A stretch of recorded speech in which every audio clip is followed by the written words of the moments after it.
All right, welcome back, everyone. Ready for another deep dive. Absolutely. Always ready to dig in. This time, we're taking a close look at the Science of Identity Foundation, SIF for short. Ever heard of it? Oh, yeah, familiar with the name. Founded by Chris Butler, also known as Jagadguru Siddhasuropananda Paramahamsa. Whoa, that's a mouthful. Right. Quite the title. And that's actually one of the things that makes this deep dive so fascinating. Lay it on me. Well, we've got this whole collection of sources, critical Facebook posts in Polish, some academic papers analyzing cults, investigative journalism pieces, forum discussions. There's even a personal letter, someone praising a specific SIF teacher. So lots to unpack. Sounds like a real mixed bag. So where do we even start with a group like this? I mean, SIF, it's a religious movement, right? Yeah, it definitely has its roots in religion. Yeah. But from what I've gathered, their influence goes way beyond just a spiritual following. Okay, now I'm intrigued. We'll need to look at their involvement in politics, business dealings, even allegations of some, well, cult-like behavior. All right, color me officially interested. So how about we start with the man himself, Chris Butler? His story seems, how do I put this, a little unconventional. That's putting it mildly. Okay. His journey from an LSD user back in the 60s to a self-proclaimed Jagat guru and founder of SIF. It's definitely a story that hooks you. LSD to guru, that's quite the transformation. Right. He explored all sorts of spiritual paths early on, but eventually landed in the Gaudiya Vaishnava tradition within Hinduism. And just for our listener who might not be familiar with all the ins and outs of Hinduism, what does that mean exactly? Basically, we're talking about a branch of Hinduism that focuses on Krishna, lots of chanting, meditation, that kind of thing. Got it. So Butler finds his way to this tradition, but then what? How does SIF come into the picture? Well, Butler, he kind of developed his own interpretation of these teachings. Mm-hmm. Ended up diverging from the traditional Hare Krishna movement. Ah, so some friction there. Exactly. Led to him breaking away and establishing SIF in 1977. And actually, this split and the tension between SIF and ISKCON, it keeps popping up in our sources. Interesting. So we've got this religious spin-off, Butler at the helm, but you mentioned their influence stretches beyond just religion. Oh, yeah. SIF, they've got some deep roots, especially in Hawaii. And I'm not just talking about a bunch of followers. We're talking actual political clout. And that's interesting. Tell me more about that. Well, the number of Hawaiian elected officials connected to SIF is kind of surprising. We're talking former and current state senators, county councilmen, even a U.S. representative. Wow, that's pretty significant. Yeah, and of course there's Tulsi Gabbard. Right. Can't forget about her. She's been pretty open about her Hindu faith. Absolutely. And her connection to SIF, well, it adds another layer to this whole thing. It does make you wonder about the whole SIF and ISKCON dynamic if she's somehow connected to both. Right. But let's not get too ahead of ourselves. Fair enough. Mm. So SIF, it's not just a Hawaiian phenomenon, right? They've got this, what did you call it, global reach. They do. Schools, meditation centers, a pretty strong online presence. One name that keeps coming up is Alan Tibby, also known as Acharya Das. He seems to be a pretty central figure, especially in Australia, New Zealand, even the Philippines. And we've even got sources in Polish, so clearly Europe's in the mix, too. Exactly. It's not just some small, localized group. And then there's the whole money trail. SIF's financial ties, they're extensive. And they lead to some pretty interesting places. Money trail always makes things interesting. Right. We're talking connections to Down to Earth, those vegetarian grocery stores. Popular here in Hawaii, you know. Oh, yeah, I love Down to Earth. Right. And then there's the QI group, this big multinational conglomerate. Raises all sorts of questions about SIF's business interests and how those might intertwine with their religious teachings. Yeah, it's not every day you find a spiritual organization with such deep ties to the business world. Definitely unusual. And then there are the key players in all of this. One that stands out is Joseph Bismarck. He's a managing director at the QI group, longtime Butler devotee. He even lists the Science of Identity University as his education on social media. Hold on, their own university. That's a whole other level. Right. And his financial contributions to SIF, well, let's just say they seem pretty substantial. All right, so we've got this picture starting to form, but let's be real. This wouldn't be a true deep dive if we didn't get into some of the, shall we say, controversies? Oh, there are definitely controversies. We've got former SIF members Ian Koviak and Rama Ranson. They've been pretty vocal in their criticism of Butler and the whole organization. What kind of criticisms are we talking about here? Well, they allege that SIF operates a lot like a cult, talking about controlling members' lives, exploiting them for labor, pressuring them for donations, things like that. Whoa, those are some serious accusations. They are. And to back up their claims, we've got these leaked SIF letters from way back in the 1980s. 80s. That's a while ago. Yeah. Yeah, but they're pretty revealing. They mention Mike Gabbard, Tulsi's father, as Butler's Secretary for Personal Affairs. Adds another layer to the whole Gabbard family involvement, wouldn't you say? Definitely does. So, Gabbard family connections, allegations of exploitation. What else are these former members saying? A lot of them talk about being pressured to work on international projects or for high-ranking SIF members. Long hours, tough conditions, little to no pay. And then there's the pressure to donate big chunks of their income, leaving them financially vulnerable. Ugh, that's classic cult stuff. Isolate them, control their finances, exploit their devotion. Yeah, it's a concerning pattern. And then we've got this whole other issue with QNet. QNet. Yeah, it's a multi-level marketing company tied to the QI group. Okay. And they face some serious allegations of running pyramid schemes globally. Wait, so Down to Earth, QI group, now this QNet thing, all connected to SIF. My head's spinning. I know, right? It's a lot to take in. And it really raises questions about the ethical implications for SIF if QNet is operating unethically. Yeah, where's the money going? Who's ultimately benefiting from all this? It's a lot more complicated than just a simple spiritual group. Way more complicated. We've got reports from India, the Philippines, Sri Lanka, claims of deceptive recruitment, people being promised wealth and ending up in financial ruin. That's a far cry from the image of peace and spiritual growth soft projects. Definitely is. It seems there's a whole lot more to this story than meets the eye. Okay, I'm officially hooked. We're going to need way more time to untangle all of this. This is just the tip of the iceberg. So we've got these potentially troubling connections, half their business interests, and these allegations of, cult-like behavior. It's a lot to digest. It is, especially when you consider their whole message of peace and spirituality. It really makes you question things. No kidding. We talked about that SIF school in the Philippines. And Alan Tippy, he's involved there, right? He is, and that's where the personal accounts, people like Ian Koviak and Rama Ranson, they become really important. 3 of those ex-members, they actually went to that Philippine school. Wow, so they've seen it firsthand. Exactly. 2 others, they attended a school run by Mike Gabbard in Hawaii. Really? Gabbard was running a school. Seems so. And get this, one of them actually attended both. So different perspectives on SIF's whole educational approach. Okay, so what are they saying about what went on in those schools? Well, their stories, they paint a pretty different picture than SIF's public image. We're talking intense indoctrination. Butler and his wife, Wailana, presented as these divine figures. Divine figures, like more than just spiritual leaders. That's the impression I get, like worthy of unquestioning devotion. Kids were taught to worship them, literally. Whoa, that's going way beyond learning about Hinduism. Right, any questioning of their authority, punishment, It's manipulative. Indoctrinating kids like that, it raises some serious ethical red flags. Agreed. And the allegations, they don't stop there. Ex-members, they also talk about being exposed to lectures from Butler, even as young kids, that were, well, pretty explicit and very homophobic. Explicit, like sexually explicit. That's disturbing on so many levels. Right. It's inappropriate, and it completely clashes with SIF's message of tolerance and peace. Totally. So we've got those leaked SIF letters, too, from the 80s. The ones mentioning Mike Gabbard, Tulsi's father, as Butler's right-hand man. Secretary for Personal Affairs. That was the title. What do we make of that? What does it tell us about the Gabbard family connection to SIF?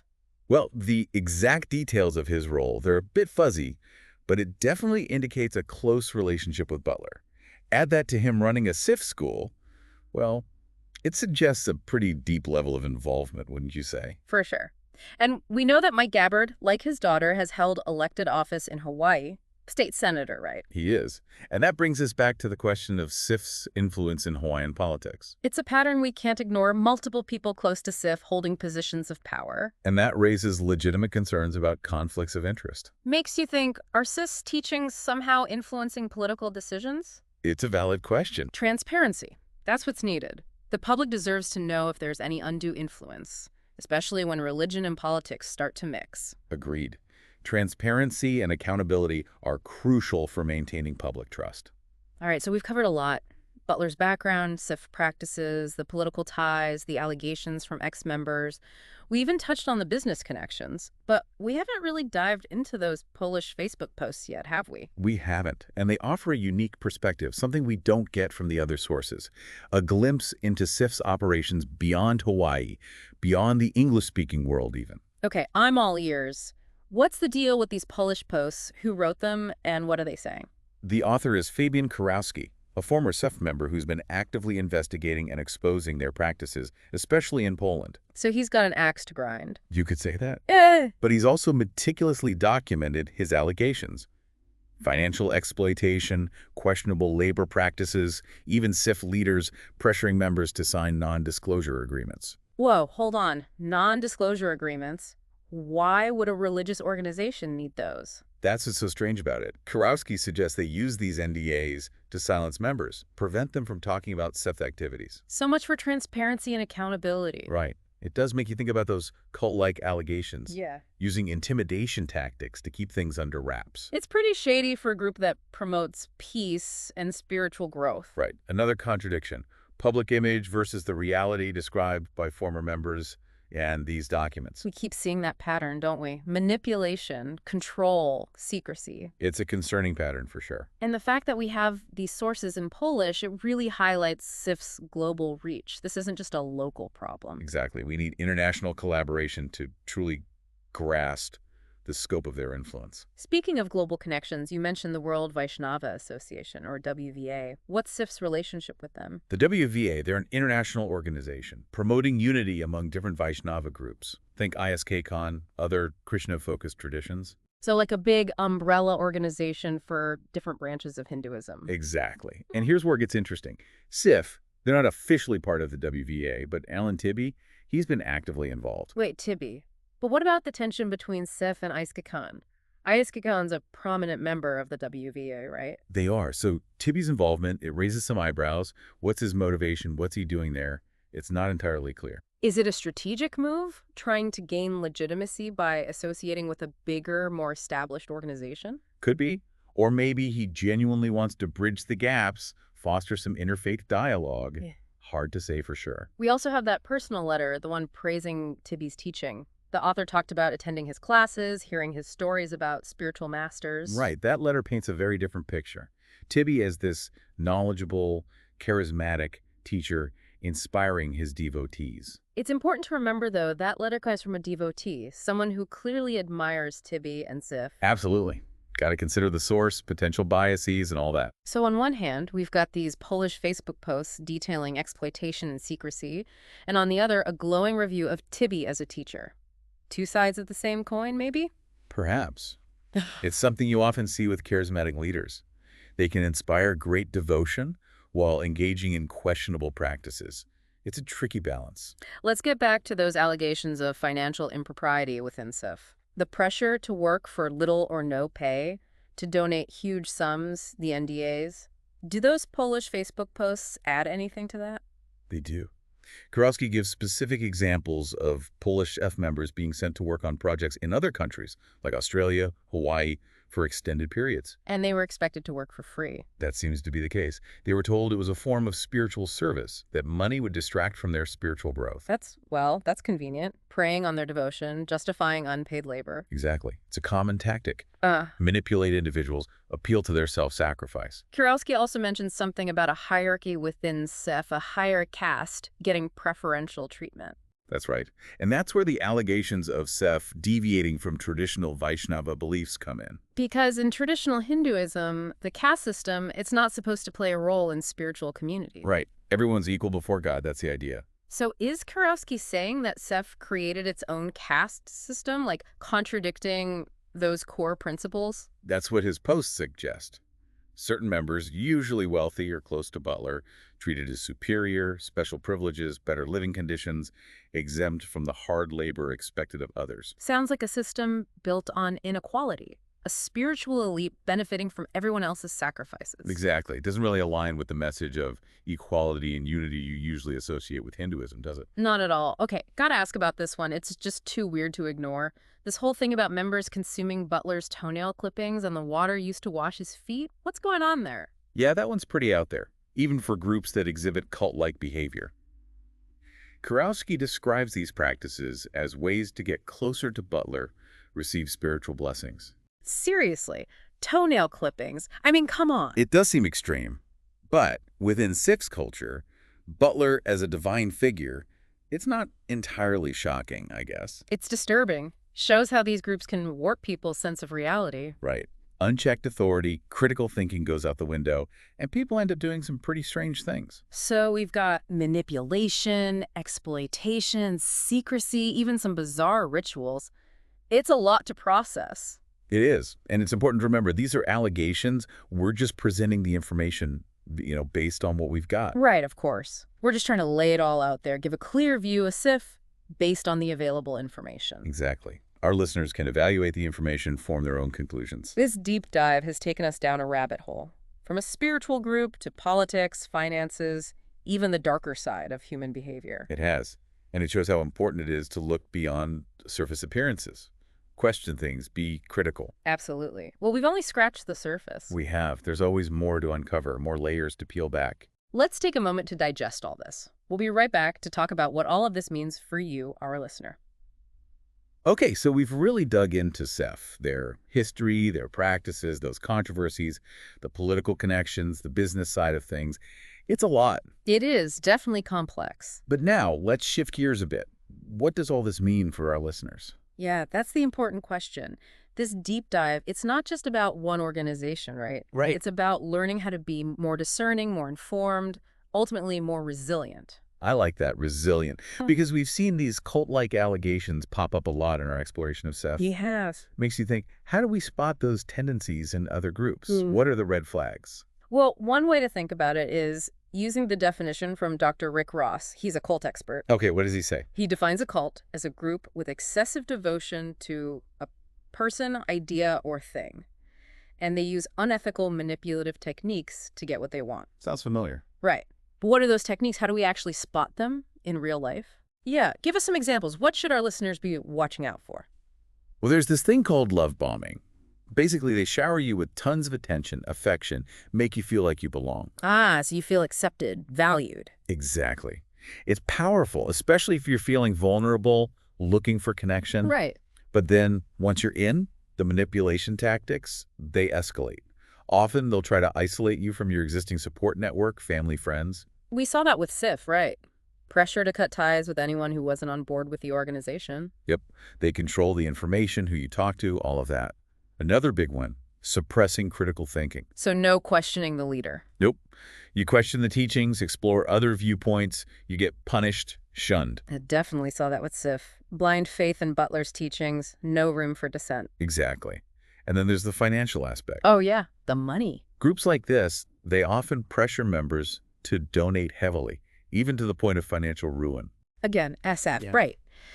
The pressure to donate, work for free, contribute to those businesses like QMet. It's all connected. Exploitation. They use psychology, spiritual pressure, financial pressure. It's all about control. So how do we protect ourselves? How do we become more discerning, safeguard our well-being? Well, awareness is key. Knowing these tactics exist, that's the first step. Educate yourself, right? Exactly. Learn about these groups, how they operate, the warning signs. Knowledge is power. It really is. Yeah. And then critical thinking. Never be afraid to question authority, even if it's someone claiming to have all the spiritual answers. Just because someone calls themselves Jagat Guru doesn't make them infallible. Right. Trust your gut. If something feels off, too good to be true, it probably is. Do your research too, right? Before joining any group, look into their background, their beliefs. Talk to current members, former members, get different perspectives. Exactly. And boundaries, don't let any group control your finances, your relationships. Your life. Your life. Exactly. And if you ever start feeling uncomfortable, pressured, walk away. Don't hesitate. This deep dive into SIF, it's not just a warning, it's a wake-up call. It is. We need to be critical thinkers, Yeah. make informed choices, be resilient. So we've talked about the potential harm to individuals, but what about the impact on society? Ah, that's a big one. When groups with cult-like tendencies, they gain power, political power, economic power, things can get really dangerous. Yeah, history's full of examples of what can happen when these groups get too much influence. It is. And it reminds us how important it is to protect our democratic principles, things like freedom of information, critical thinking, individual rights. So what can we do? What can our listeners do to push back against this? Well, it starts with staying informed. Read credible news, have those tough conversations, support organizations fighting against cults, promoting religious freedom. Be aware of what's going on, speak out against injustice. Yes. And education, it's so important. support critical thinking skills, media literacy. So people can spot manipulation. Exactly. And never underestimate the power of compassion. Reach out to people who might be involved in these groups, offer support, share information. Encourage them to get help if they need it. It's about building a culture of awareness and resilience, empowering people to question, to think for themselves, to make their own choices. This deep dive, it's been a journey, that's for sure. It has. We've explored spirituality, manipulation, power, the connection between what we believe and how we behave. It's a reminder that everyone's searching for meaning, for purpose, but that search can lead us down different paths, some good, some not so good. And it's on all of us to stay informed, think critically, support each other. So to everyone listening, keep exploring the source material. Keep asking those tough questions. Knowledge is power. Critical thinking is our best defense. Stay curious, stay informed, stay empowered. Thanks for joining us on this deep dive. Until next time, keep digging.